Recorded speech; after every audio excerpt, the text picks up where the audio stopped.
राम राम राम हरे हरे, हरे कृष्ण कृष्ण कृष्ण हरे हरे। हरे राम राम राम हरे हरे, हरे कृष्ण कृष्ण कृष्ण हरे हरे। हरे राम राम राम हरे हरे, हरे कृष्ण कृष्ण कृष्ण हरे हरे। हरे राम राम हरे हरे, हरे कृष्ण कृष्ण कृष्ण हरे हरे।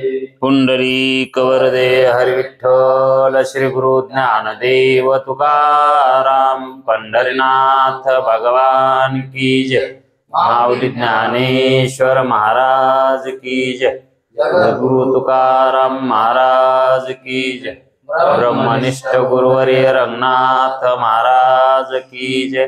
श्री विनायकं गुरुर्नौमि साखरे नाम विश्रुतं, येषां चरण सान्निध्यात् जीवा मुक्ता भवन्ति। साखरे वंशविख्यातं ज्ञानदान परायणं, विनायकं गुरुर्वन्दे भवबन्धविमुक्तये। श्रीरङ्गनाथं गुरुराजवर्यं, मुमुक्षूणां ज्ञानदानेकदक्षं, प्रभावती क्षेत्रनिवासिनं नमामि वेदान्तविदां वरिष्ठं। पुण्डलीकवरदे हरिविठ्ठल, श्री गुरु ज्ञानदेव तुकाराम, पंढरीनाथ भगवान की जय, माऊली ज्ञानेश्वर महाराज की जय। जो आनंद सत्य प्रकाश, विभू आणि आधार नाम रूपास, बुद्धी न जाणे आणि जाणे हि त्यास, तो अपार शुद्ध परमात्मा मीच आशे। माझे अपार स्वरूप समुद्रावरती, जणू तरंग ब्रह्मा विष्णू महेश गणपती, सूर्य चंद्र वरुण यम मिरविती, देवी कुबेर ही तैशची। जो सर्वज्ञानी दयाघन, मुनी हृदयी ज्याचे करीती ध्यान, ज्याचे बुद्ध उपाधी करुण, मिथ्याभान मजची माझी होतसे। ज्याच्या अज्ञाने भाषे जगत, जसा दोरीवरी सर्प दिसत, बरी दोई ठाई ना सर्प जगत, ते स्वतंत्र आणि स्वयं ब्रह्म मीच आशे। पुण्य पुरुषी सदैव निष्काम, बोध प्राप्ती कारणे भजावा राम, तो मीच आहे आत्माप्त काम, तरी नमन कोणा करावे म्या। जयांचे केलिया स्मरण, सकळ विद्येंचे होय अधिकरण, ते वंदू श्रीचरण श्री गुरूंचे, ते नमस्कारोनी आता। चला विचार सागर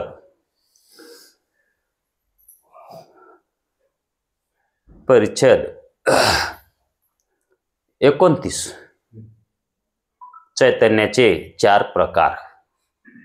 या अगोदर आकाशाचे 4 प्रकार सांगितले। कशासाठी?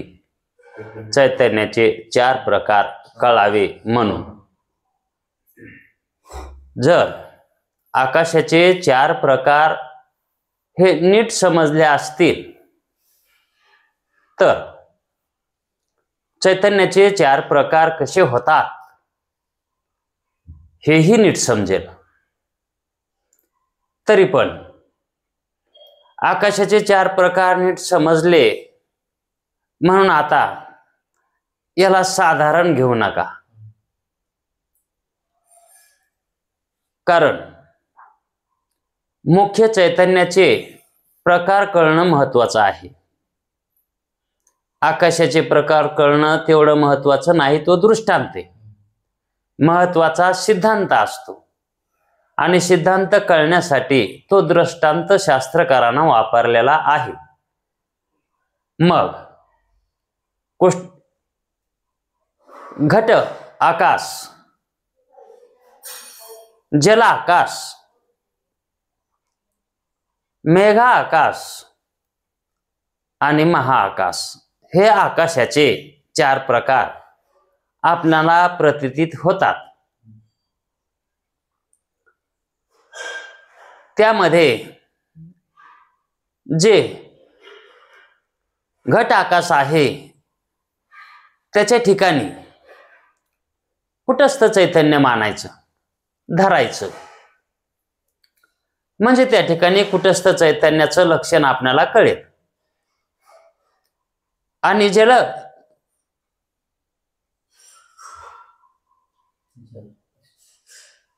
जल आकाश जे सांगितलं त्या जल आकाशाच्या ठिकाणी जीव चैतन्य हे गृहीत धरायचं, म्हणजेच जीव चैतन्याचं लक्षण आपणाला समजेल. आणि मेघ आकाशाच्या ठिकाणी जे आकाश मानला आपण त्या आकाशाच्या ठिकाणी ईश्वर चैतन्य हे मानायचं. आणि याच्या ठिकाणी हे आहे म्हणून किंवा याच्या ठिकाणी हे नाही म्हणून जे आहे आकाश ते महाआकाश मानायचं. अमुक याच्या ठिकाणी हे आहे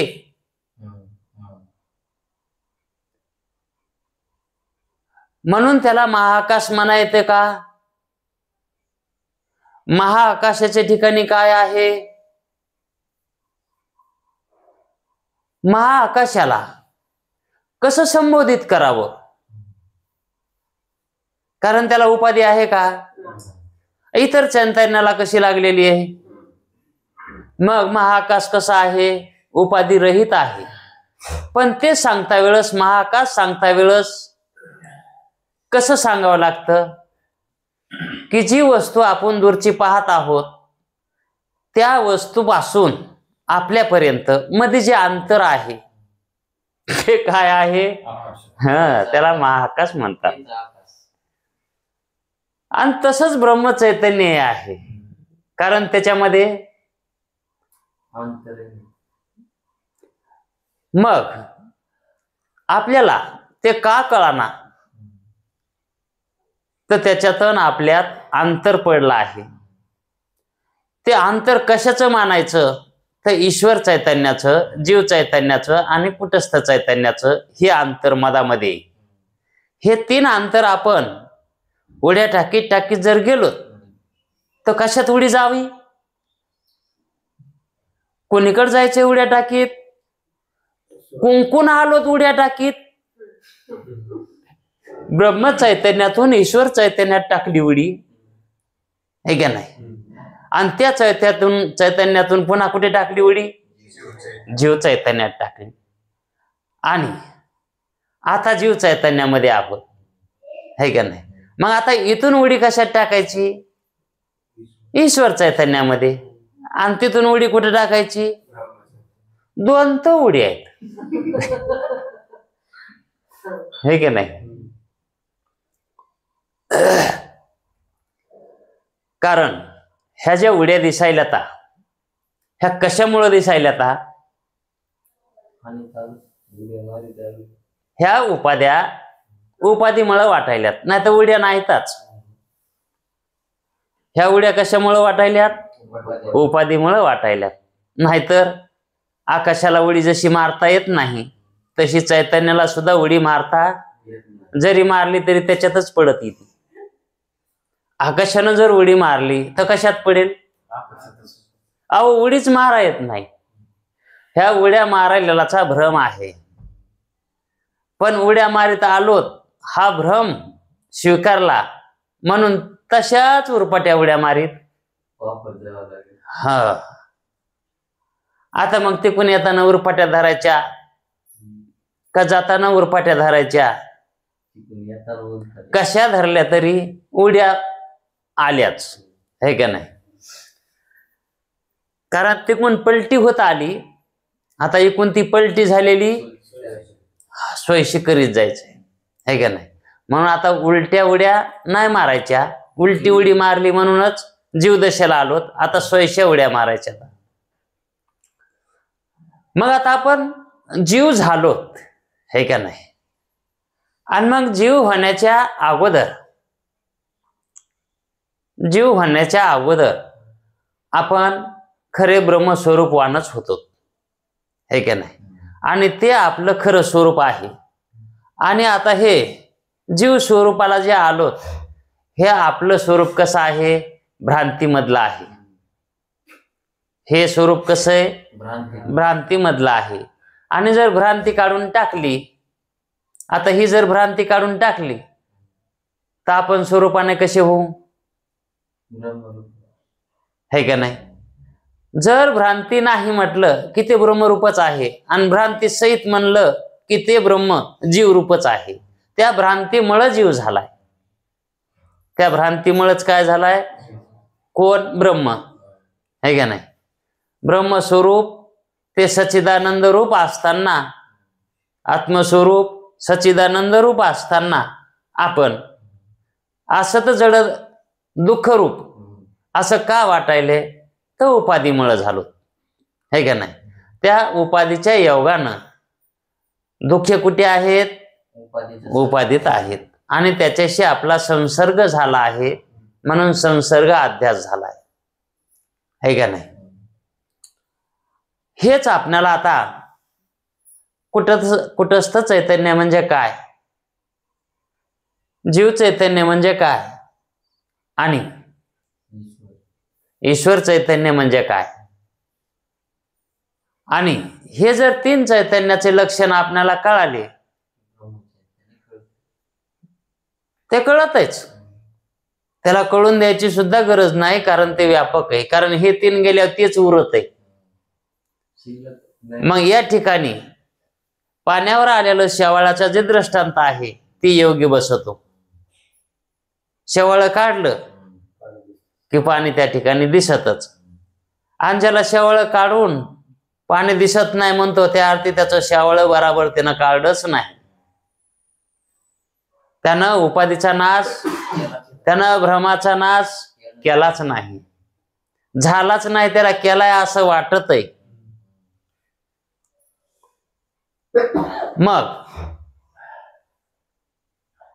जे घट चैतन्य, घट आकाश आहे तत्स्वरूप, त्यासारखंच कुटस्थ चैतन्य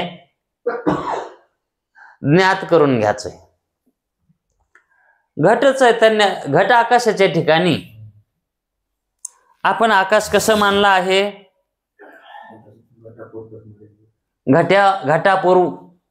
घटा इतक्याच मर्यादितपणानं मानला आहे का नाही? घटाच्या बाहेरचं धरलं का? नाही. तसं घट रूपानं हे शरीर आहे, घट रूपानं हे शरीर आहे, आणि या शरीरामध्ये जेवढं आकाश आहे, जेवढं आकाश आहे ते आकाश चैतन्यच माना. ते आकाश काय मानायचं? चैतन्यच मानायचं. जसं घटातलं आकाश हे आपण आकाश मानलं ना, ते चैतन्यच माना घटकावर. तसं देहातलं आकाश जे आहे ते चैतन्यच. आकाश धरायचं नाही, पण त्या आकाशासारखं. मग ते आकाश आपल्या ठिकाणी आहे का नाही शरीरात?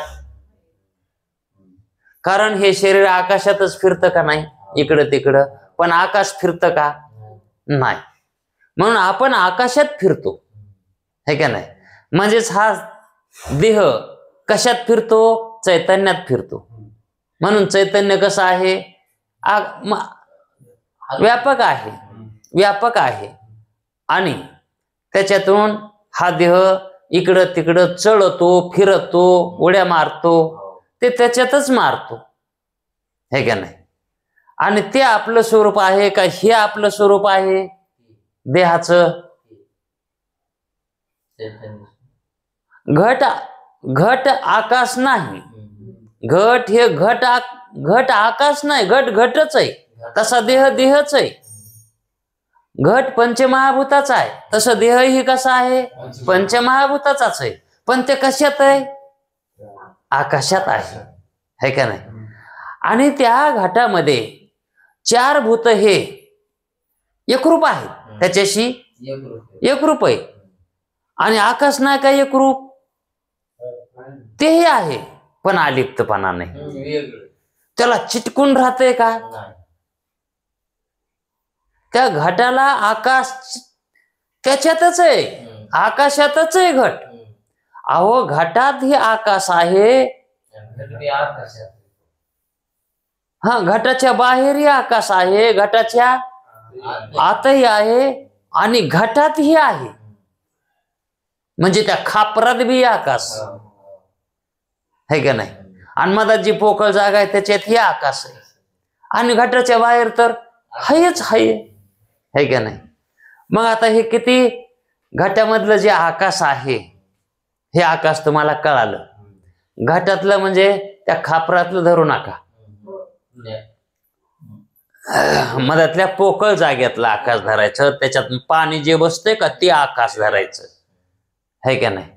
मग ते जे आकाश आहे का, तसं आकाश, तसं चैतन्य, त्या आकाशासारखं चैतन्य या देहामध्ये व्याप्त आहे, भरलेला आहे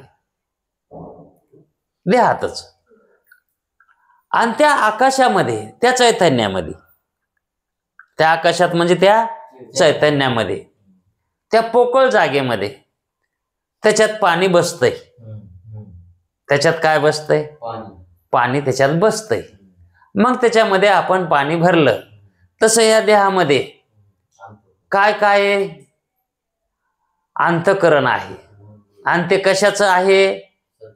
पंचमहाभूताच्या मिलित सत्वगुणाचं आहे. सगळ्याचं सत्वगुण, सगळ्या पंचमहाभूतामध्ये जे सत्वगुण आहे पंचकृत झाल्यावर, त्या सत्वगुणाचं अंतःकरण बांधलेलं आहे. सत्वगुण कसा असतो? शुद्ध असतो, है का नाही? आणि मग त्याच्यामध्ये प्रतिबिंब पडायला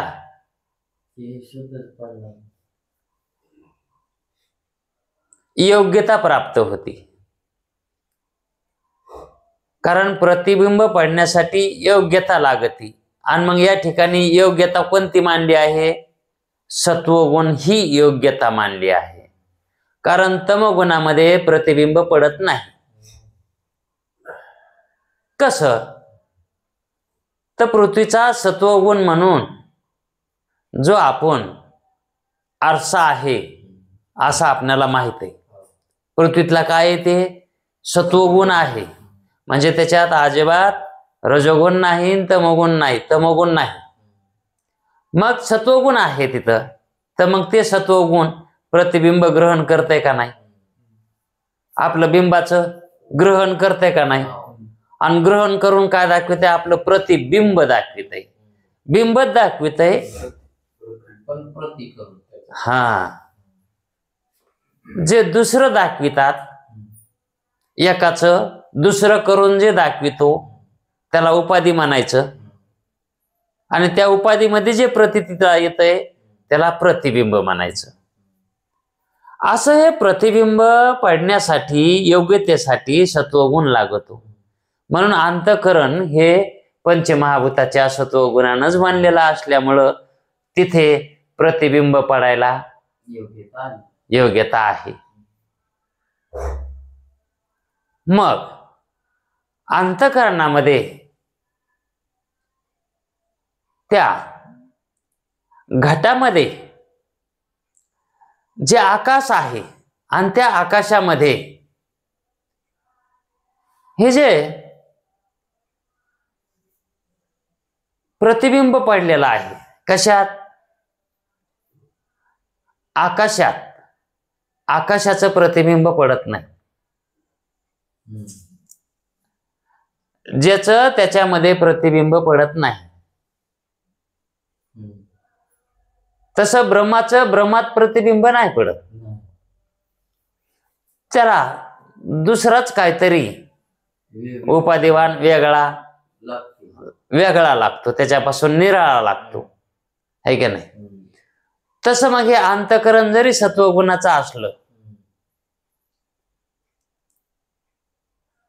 तरी पण ते अंतःकरण ब्रह्मरूप आहे का? जरी घट असला तरी ते आकाश रूप आहे का? आकाश त्याच्यापासून निराळच आहे का नाही? तसं चैतन्य ही अंतःकरणापासून निराळच आहे, वेगळंच आहे, त्याच्यात राहून वेगळं आहे, त्याच्यात राहून. घट आकाशात राहून आकाशाहून निराळा आहे, किंवा चैतन्य त्या घटापासून निराळ आहे आणि त्याच्यातच आहे ना, पण त्याला धरून राहतंय का? पण त्याचा विवर्त आकाशाचं प्रतिबिंब हे त्या घटामध्ये जर पाणी टाकलं तर पडत आहे का नाही? मग त्या पाण्यामध्ये जे आकाशाचं प्रतिबिंब पडलं ते कोण्या आकाशाचं धरायचं?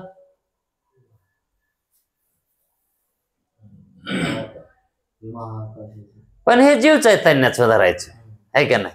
पण जर त्या घटामध्ये पाणी जर नसेल तर प्रतिबिंब पडेल का?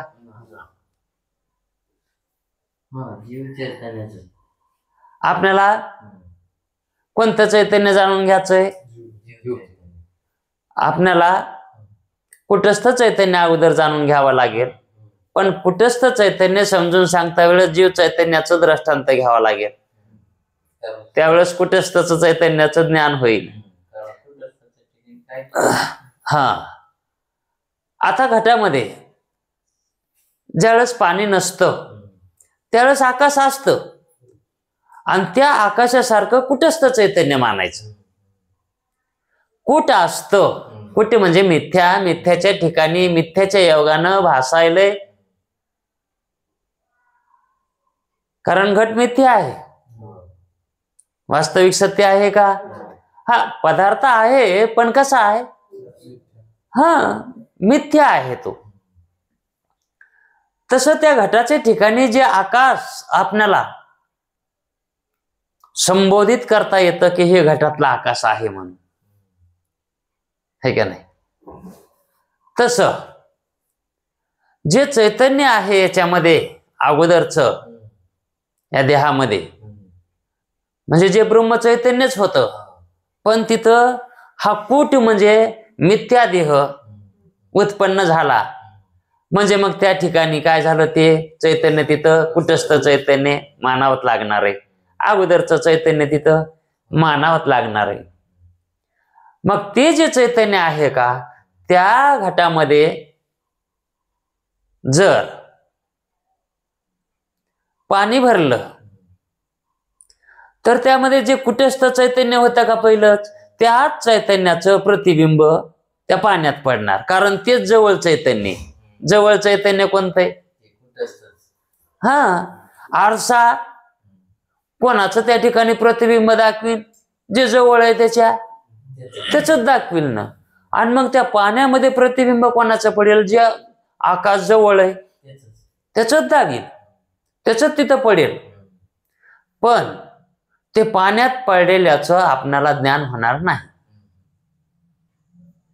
ते प्रतिबिंब कुटस्थाचं पडलेलं हे कळणार नाही, पण त्या ठिकाणी अनुमानानं असं मानावं लागेल की जवळ तेच आकाश आहे नव्हे, त्याच आकाशात पाणी. पाणीच कशात आहे? हा, आणि जरी त्या पाण्यामध्ये प्रतिबिंब महाआकाशाचं दिसत असल, जरी पाण्यामध्ये आपणाला महाआकाशाचं प्रतिबिंब दिसत असेल, पण ते वेगळं म्हणून दिसत आहे, ते पाण्यात तेही दिसत नाही. हा, पाण्यातच दिसतंय, हा, पाण्याच्या खोल दिसत आहे ती, आणि पाण्यानं दिसत आहे. महाआकाशाचं प्रतिबिंब कशाने दिसतंय? पण पाण्यात दिसतंय का? पाण्यातूनच दिसत आहे, पण पाण्याच्या वेगळं म्हणून दिसतंय. आरशामध्ये आपणाला आपलं प्रतिबिंब दिसत आहे. मग ते आरशात दिसत आहे का आरशाच्या माग दिसत आहे? आरसा म्हणजे काय? काच. मग त्या काचात दिसतंय का? त्या काचामुळे दिसत आहे. हो, पण त्या काचाच्या माग दिसते. काच अलकड असतंय आणि प्रतिबिंब लांब असतंय. काचात कुठे दिसत आहे? नाही. आणि मग ते दिसायले ते कशाने दिसायले? काचा मळ दिसायले ते, है का नाही? म्हणून त्या उपाधीमध्येच आहे आणि उपाधीच्या लांब नाही असं नाही. कारण ज्याचं प्रतिबिंब व्हायले का ते व्यापक आहे. ते कसं आहे? व्यापक आहे. पण त्याला उपाधी एक गाडग्याची एक लागली. त्याला उपाधी गाडग्याची एक लागली, पाण्याची एक लागली, कुटस्थ चैतन्याची एक लागली. ह्या त्रिपुटीचं एकीकरण म्हणजे त्या ठिकाणी जीवाची उत्पत्ती. जीवाच्या उत्पत्तीला ह्या 3 उपाध्या मानायच्या, ही त्रिपुटी मानायची, है का नाही? मग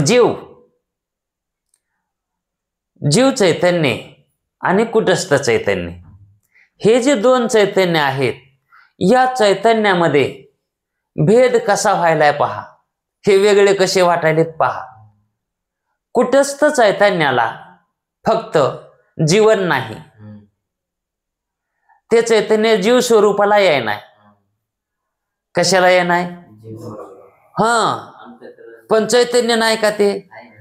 फक्त ते जीव आहे ना. का म्हणून व्हाय ना जीव ते? तिथं जीवन म्हणजे पाणी नाही, सत्वगुण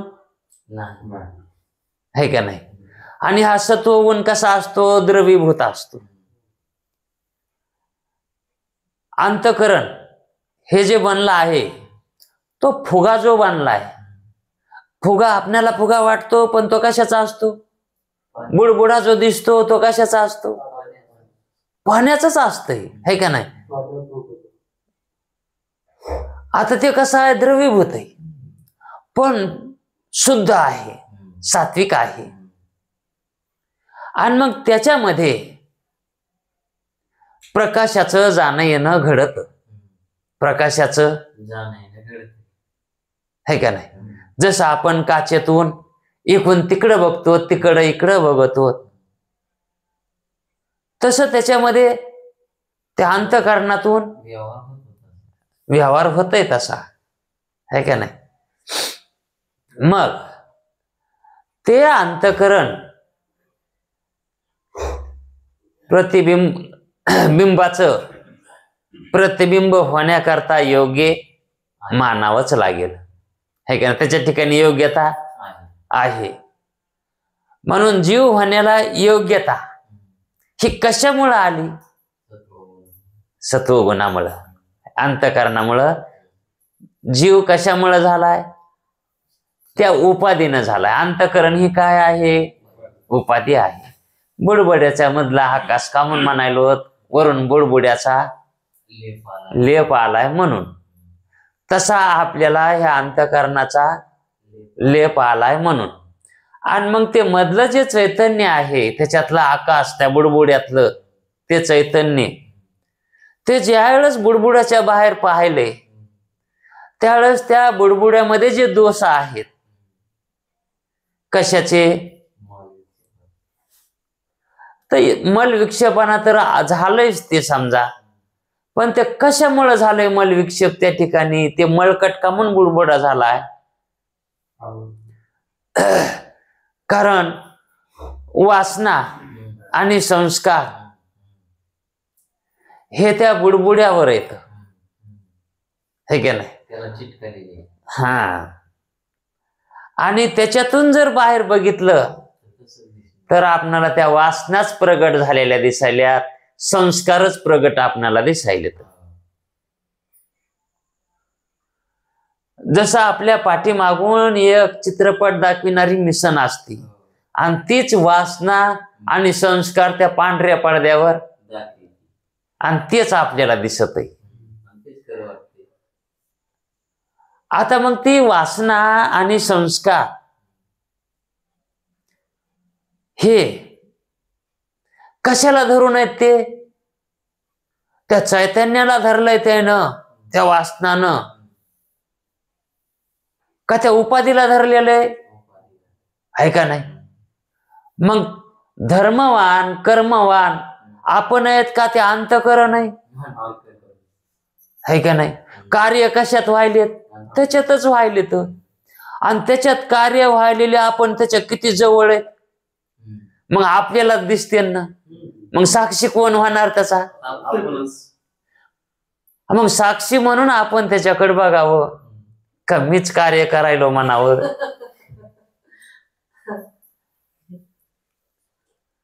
हे जीव चैतन्याचं असं झालंय की त्यानं त्याचे धर्म कशावर टाकलेत? त्या उपाधीवर टाकलेत. आणि मग त्याला वाटायला लागलं हे मीच करायलो, हे सगळं मीच करायलो, हे का नाही? मग मीच देहवान आहे, त्या बुडबुडेलाच मी म्हणायला, हे का नाही? मग आता याला भ्रांती व्हायली का खरा तो तसा आहे का नाही? मग ही भ्रांती काढणं म्हणजे परमार्थ करणं आहे खरं. याच्यासाठी संतांनी रात्रंदिवस कष्ट घेतलेत की जीवाला ही अशी झालेली भ्रांती कळावी म्हणून. पण ही भ्रांती न काढता जे भ्रांती काढण्यासाठी जरा जवळ यावं लागतं, ते जवळ येण्यासाठी जे उपाय सांगितलाय सत्कर्म आणि उपासना, हे जवळ येण्यासाठी आहे का नाही? पण ते वरचीवर दूर चाललेले दिसायलेत, लांब लांबच चाललेले दिसायलेत. कारण उपाय परोक्ष सांगितला होता, अंतरंग साधनं सांगितले नव्हते ते. आणि अंतकरण साधनं का सांगितले नाहीत आधीच? कारण ते अंतकरण साधनामध्ये येणारच नाही त्याला ते, म्हणून त्याला अगोदर बहिरंग साधनं आहे का नाही? मग अगोदर म्हणतात माळ घाला, हे काय? बहिरंग साधन आहे. गोपीचंद टिळाल्या, बहिरंग साधन आहे का नाही? गायन करा, बहिरंग साधन आहे. मग देवाच्या दर्शनाला जा, हेही काय आहे? मग हे बहिरंग साधनात जर आला तर तो अंतरंग साधनामध्ये येईल. आणि जर बहिरंग साधनामध्ये आलाच नाही तर तो अंतकरण साधनात कसा येईल? ते जवळ बोलवण्यासाठी आहे. गारुड्याला खेळ दाखवायचा असतो त्यावेळेस तो डायरेक्ट खेळ चालू करत नाही, आधी ते ढोलकं वाजवितय, सगळ्या गावाला ऐकू जाईना असं ते बहिरंग साधन त्याच. त्याला मुख्य ढोलकं वाजून दाखवायचे का?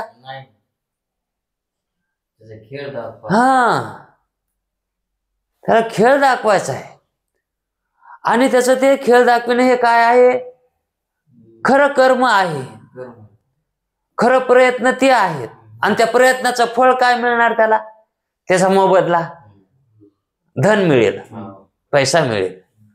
तसं आता हे परमार्थ करणं, जाणून घेणं हे काय? हे प्रयत्न आहे, हेही प्रयत्नच आहेत, हेही साधनच आहे, हे पण. आणि बहिरंग तरी साधनच आहे. पण बहिरंग साधनाला साधारण महत्व दिलंय आणि अंतकरण साधनाला असाधारण महत्व दिलेलं आहे. म्हणून श्रवण, मनन आणि निधिध्यासन ही जी साधनं सांगितली म्हणून याला असाधारण साधनं म्हटलीत. आता लक्षात येत असेल यांना असाधारण का म्हटलं असेल म्हणून, आहे का नाही? मग असाधारण लक्षणाने साधनाने आपलं जीव चैतन्याचं लक्षण हे कळून येतं. बहिरंग साधनानं हे सांगण्यासाठी एवढं हे बोलावं लागलं.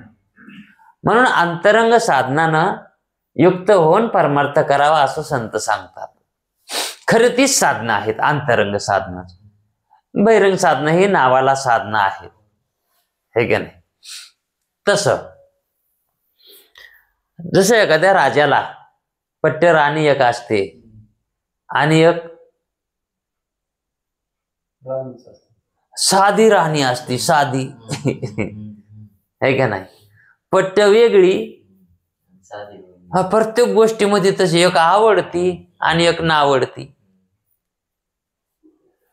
तसंच आहे स्वरूपाकडून जर बघितलं तर बहिरंग साधनं हे नावडते आहेत आणि अंतकरण साधनं हे आवडते आहेत. म्हणून अंतकरण साधनानं जर आपण प्रयत्न केला तर आपणाला निश्चित आपलं स्वरूप कळत आहे. तसं आता आपणाला आपलं स्वरूप जाणून घ्यायचंय. ते स्वरूप जाणून घेण्यासाठी बघा कुठेच तर चैतन्य सांगावं लागायले, कारण ते सांगितल्याशिवाय जीव चैतन्य काढायचं नाही. आणि ते समजून सांगण्यासाठी जीव चैतन्य सांगावं लागायले.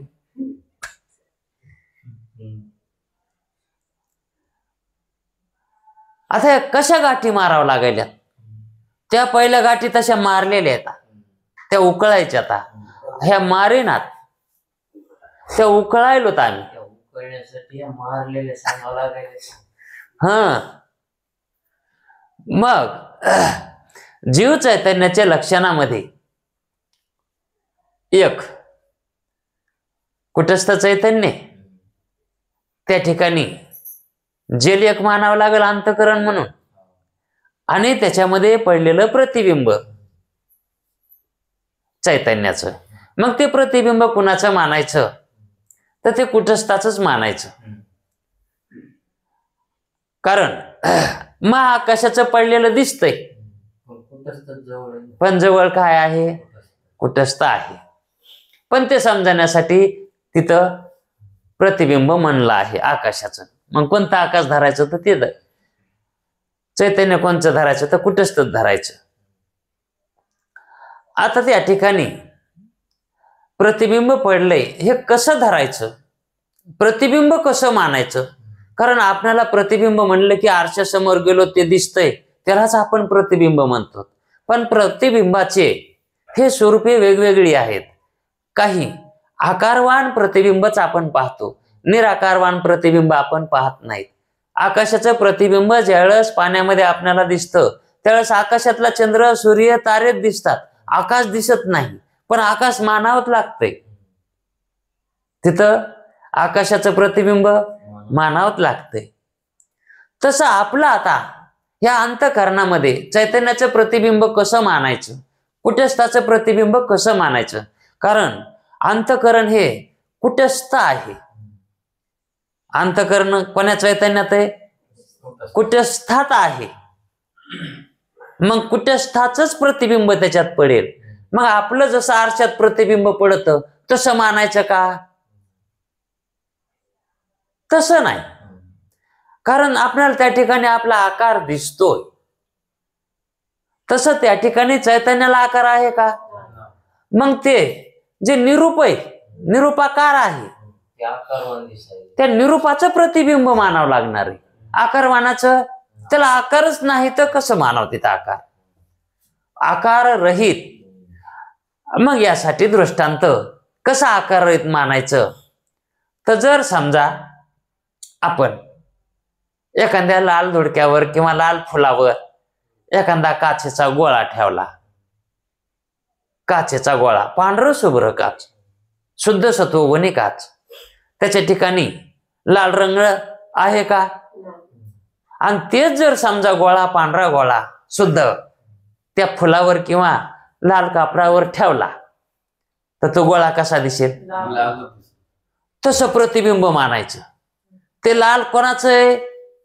रंग. आणि त्याचं प्रतिबिंब कशात पडलंय? काचेत पडलंय. आता त्या ठिकाणी त्याचं प्रतिबिंब कसं मानावं लागेल? त्याच्यासारखंच मानावं लागेल का नाही? त्या फुलाचा रंग कसा आहे? फुल दिसणार नाही, त्याचा रंगच दिसेल. तसं आकारवान कुटस्थ चैतन्य दिसणार नाही.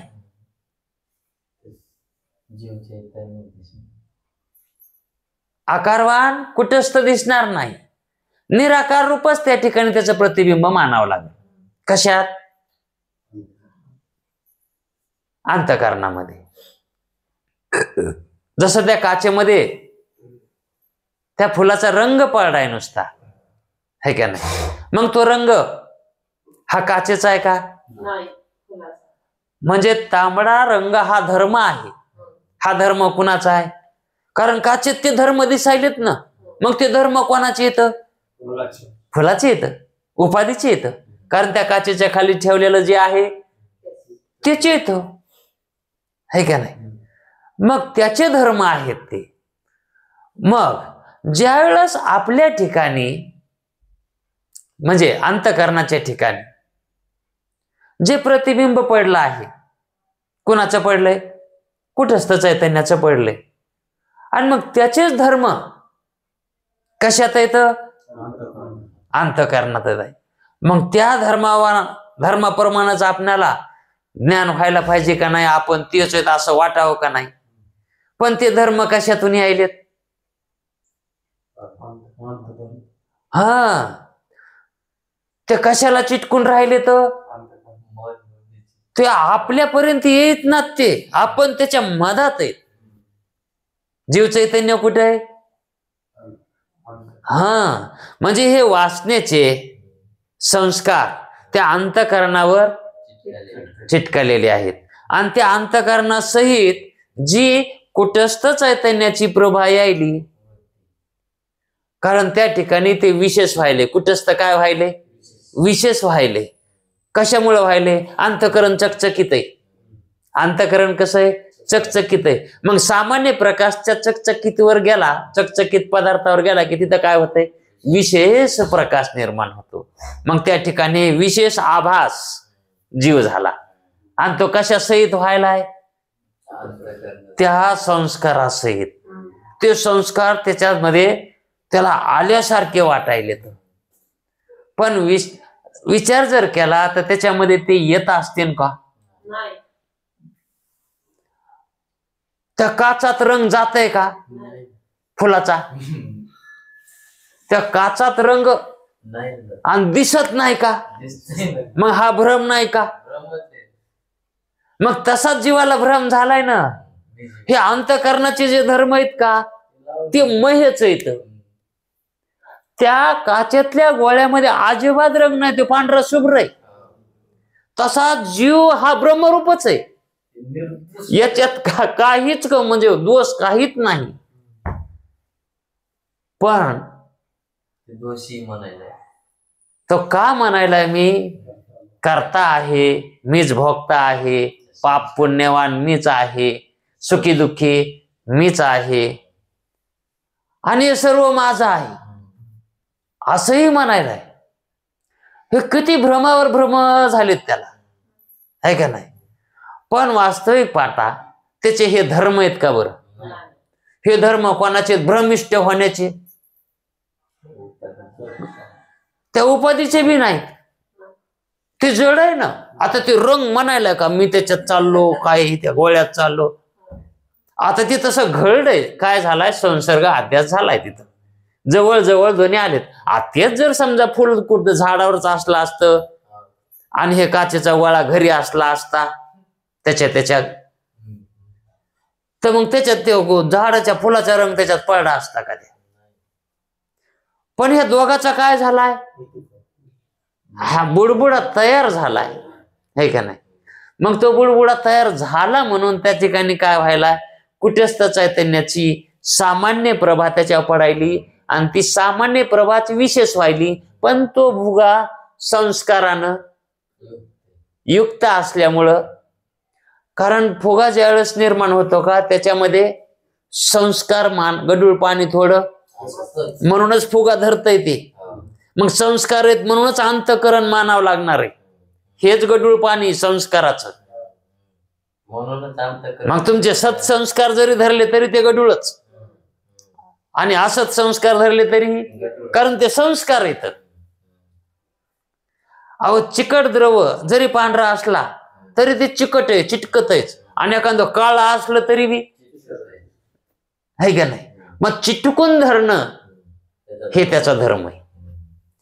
तसे हे धर्म हे वास्तविक पाहता जीवाचे आहेत का? मग नसताना तो त्याच्यावर ओढून घ्यायलाय का नाही, बळच ओढून घेणं का नाही, हे मुक्तच आहे का नाही ते मधातलं चैतन्य? हा मुक्तच आहे ते, म्हणजे ब्रह्मरूपच आहे ते. पण ते उपाधीच्या योगानं काय म्हणायलाय, मुक्त होता परी बळ झाला बद्ध.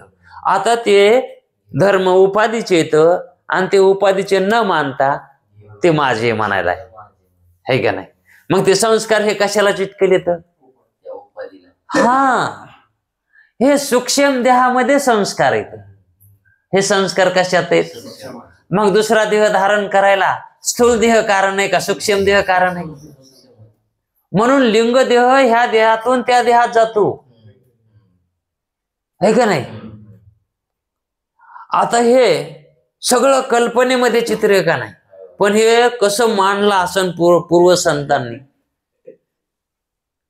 ही कोणती बुद्धी म्हणावी? देव बुद्धी. कारण ती बुद्धी यालाच प्राज्ञ म्हणतात, प्राज्ञ स्वरूप.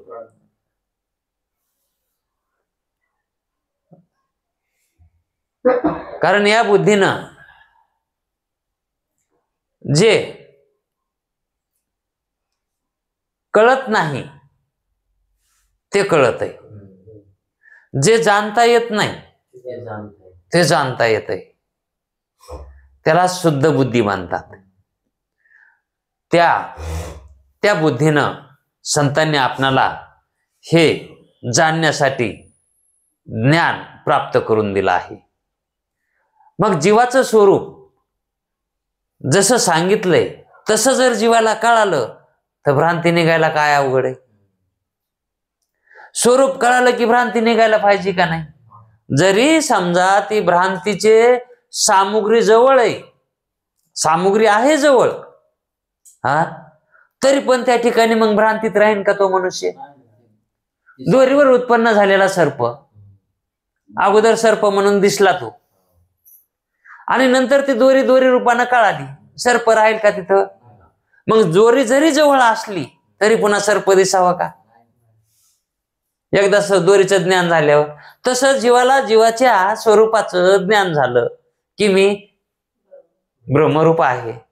मग अंतःकरण असलं तरी बी काय हरकत आहे का.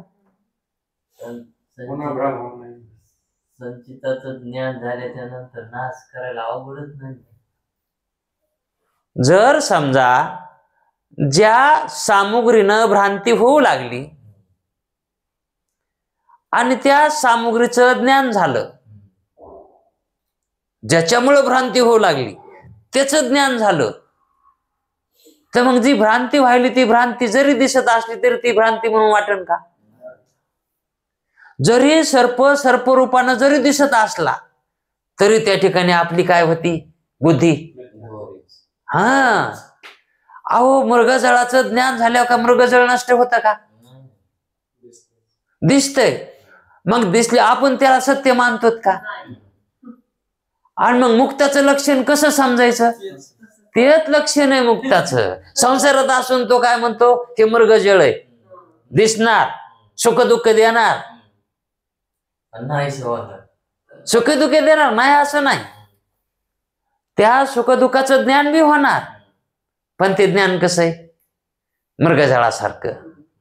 नसताना मृगजळ आपल्याला प्रतीला येतंय आणि ते नसताना दिसत आहे, आणि दिसून जरी कळालं तरी दिसत आहे.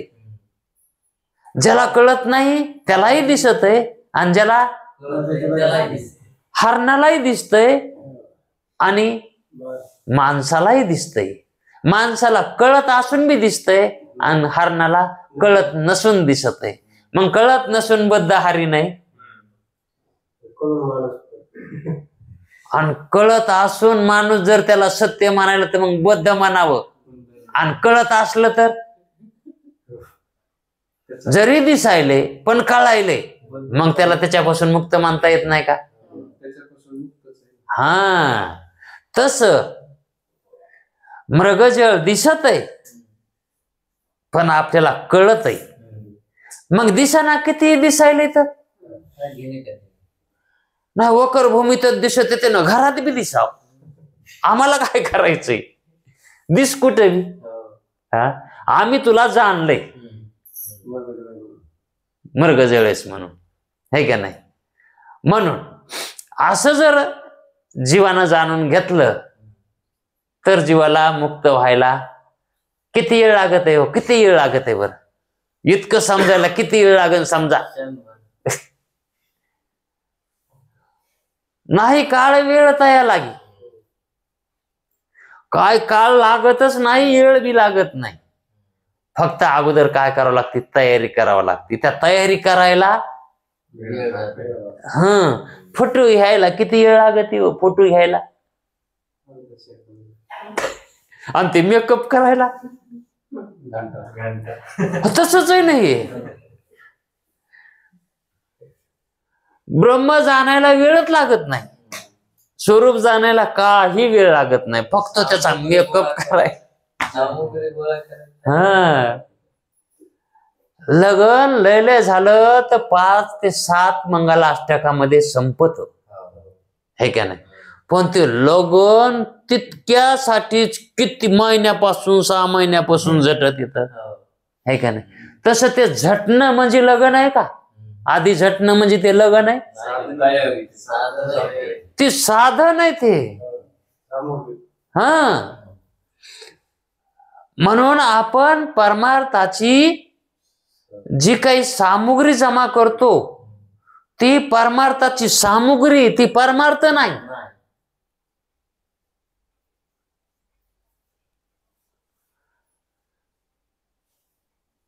जर आपणाला देवाचं दर्शन घ्यायचं असेल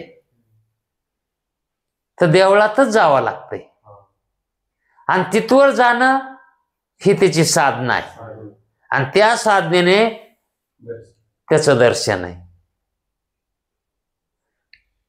म्हणून दर्शन दृष्टीच्या ठिकाणी आहे, कर्माच्या ठिकाणी नाही. कारण पायानं कर्म केले तिथपर्यंत जायचे, त्यांना दर्शन दिलं का? पण ते साधन आहे, तिथवर न्यायचं. मग त्याला कसं दूर लोटा? मग महत्व द्यावाच लागेल का नाही त्याला? पण कोणचं द्यायचं? त्या दृष्टी इतकं द्यायचं का? हा, आणि असाधारण दृष्टीला द्यायचं, आहे का नाही? कारण दृष्टीनं ते रूप दिसणार आहे. हा, म्हणून साधारण आणि असाधारण असा फरक आहे. तसं आपण जर असाधारण साधनानं युक्त होऊन जर जीव चैतन्याचं लक्षण बघितलं तर आपल्याला अपरोक्षत्वानं कळतं.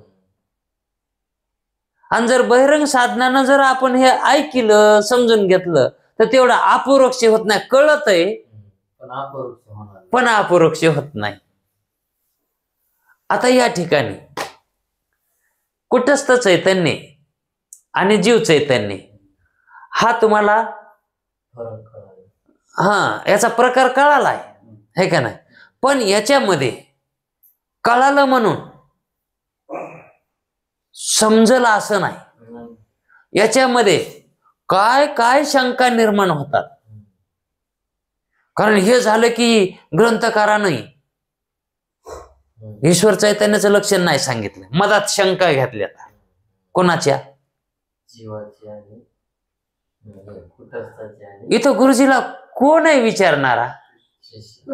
हा, तत्वदृष्टी आहे, तत्वदृष्टी. आणि मग त्याला इथं शंका नाही घेणार म्हणल्या तो तत्वदृष्टी कशाचा आला? होला हो म्हणणारा. आता आपण होला हो म्हणून बाबा आपण म्हणूत, कारण आपण तत्वदृष्टी नाहीत ना, पण याच्यातला तत्वदृष्टी ना, मग आपल्याला त्याच्या मागे जावं लागेल, हे का नाही? मग तो आता ह्याच्यावर काय शंका करतो ते आपण उद्याच्या वेळात पाहू. पुंडलिक वरदे हरी विठ्ठल.